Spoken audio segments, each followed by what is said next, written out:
Ini indukan mana Om? Ini jadi ini indukannya anaknya para satu yang biasa mocer, yang biasa juara. Cuma dia nggak mau dipisah sama lakinya. Kalau dipisah, induknya nggak mau ngkeramin telurnya. Jadi saya kasih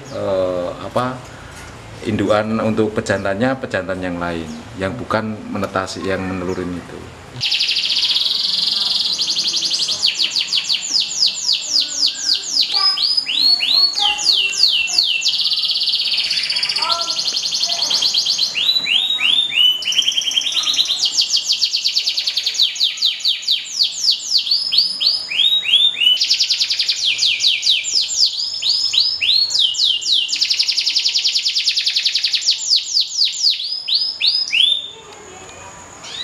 Itu belum bunyi ya, suara satu.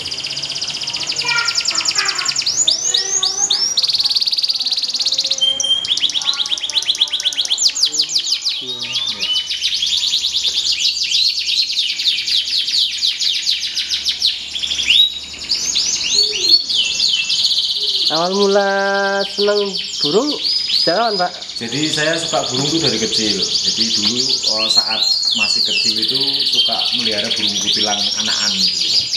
Kemudian saya pelihara, saya kasih dari kecil sampai besar gitu, sampai benar-benar bisa jinak gitu. Dari kecil memang saya suka burung. Hobi burung itu dari kecil. Terus kok bisa langsung ke kenari Pak? Awal mulai siapa Pak? Jadi gini, saya bisa ke kenari itu tadinya saya nggak langsung ke kenari. Pertama sekali saya punya burung itu cucak hijau. Itu karena saya dikasih teman saya kebetulan jadi saya punya kenari itu untuk masteran. Itu di tahun 2007 saya beli, kemudian saya beli satu pasang harga 700.000 lokal.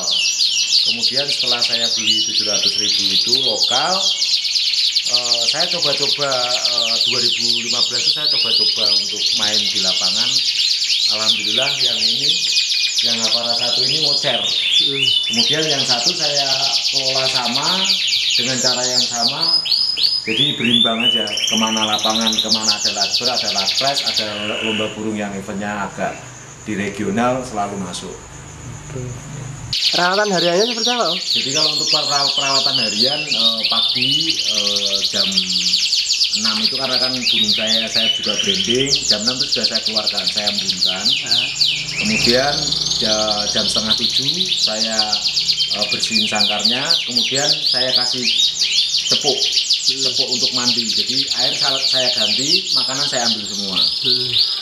Biar mandi dulu, kemudian setelah 15 dia sudah pada mandi. Kalau nggak mandi saya ambunin pakai sprayer, kemudian saya kasih jajar, saya ambunin biar dia mandi. Kemudian matahari masuk, dia mandi, baru makanan saya masukkan. Itu untuk perawatan harian. Kalau untuk perawatan lomba, masing-masing burung punya karakter sendiri-sendiri. Kalau untuk gapara satu ini harus diumbar. Saya kasih telur puyuh sama sama apel.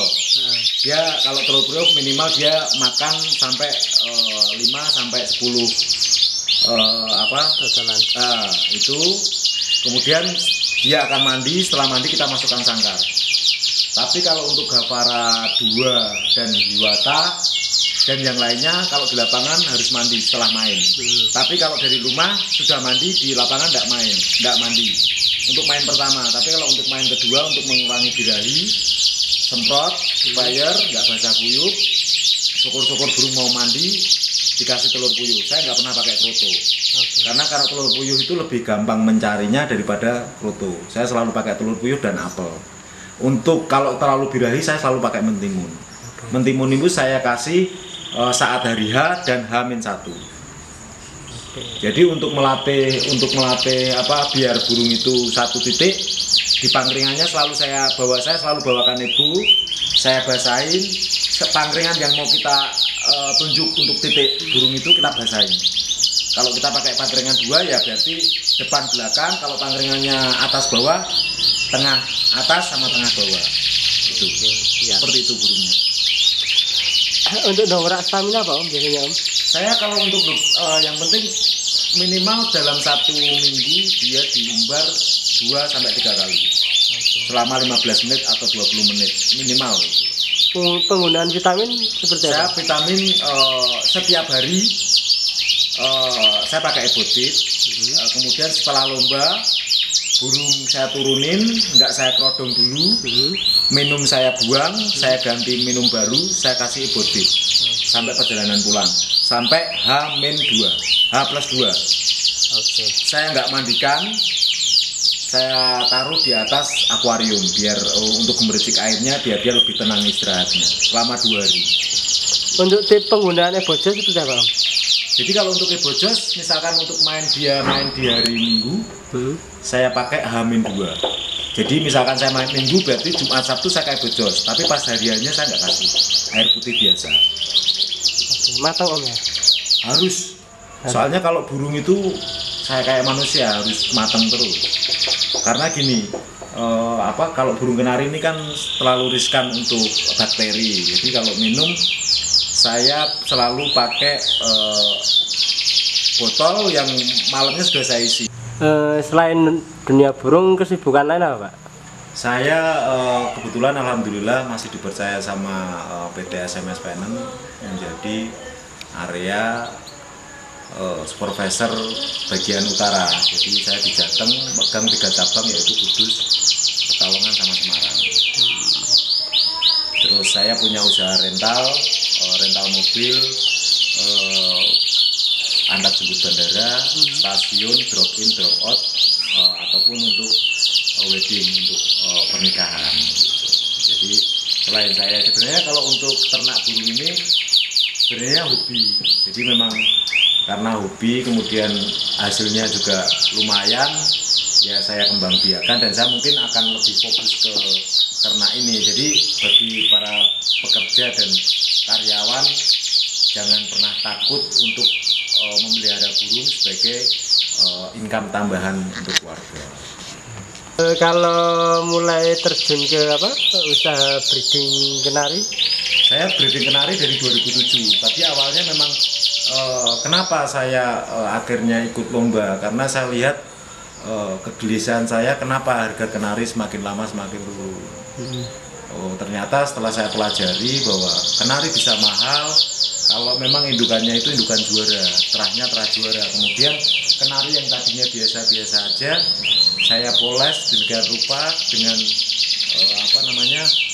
modal rajin, menjaga kebersihan, dan selalu 3C saya pakai. Cukup kawin, cukup vitamin, cukup istirahat. Jadi burung semua ini saya kawinin. Jadi minimal sebulan itu dia harus kawin seminggu 3 kali 4 kali. Bapak kan seorang pekerja. Itu cara membagi waktunya seperti apa, Pak? Jadi awalnya memang saya karena waktu masih sedikit sih nggak terasa. Kemudian setelah saya punya indukan segitu banyaknya, kemudian saya mencoba untuk terus, karena saya mencintai apa yang saya cintai ini. Saya selalu bangun pagi, sholat subuh, karena saya masuk kerja jam 9. Saya dari subuh itu sampai maksimal jam 8. Jadi saya sudah rencana. Jadi dari pagi jam 9 itu saya mau ngapain, mau ngasih makan apa dulu, untuk menu hari besok itu apa, saya sudah skedul untuk malamnya setelah saya pulang kerja. Minimal kalau memang itu saya perkirakan tidak bisa selesai untuk pagi itu, malamnya saya sudah misalkan untuk sangkar saya bersihin dulu. Jadi malam itu saya bersihin maksimal sampai jam 9, paginya tinggal saya kasih makan. Dan saya sudah mencoba beberapa makanan untuk kenari, terus vitamin untuk kenari. Memang setelah saya rasakan untuk semua produknya memang saya selalu pakai Ebot. Untuk baik untuk makanan kenarinya, untuk milletnya, untuk vitaminnya, untuk obat sakitnya, untuk brandingnya saya pakai Ebot semua. Jadi saya pernah coba produk-produk lain, saya nggak bisa sebutin di sini karena kan saya jadi agar ini sebagai contoh buat teman-teman yang pekerja, teman-teman yang karyawan, jangan pernah takut kalau memang suka sama hobi.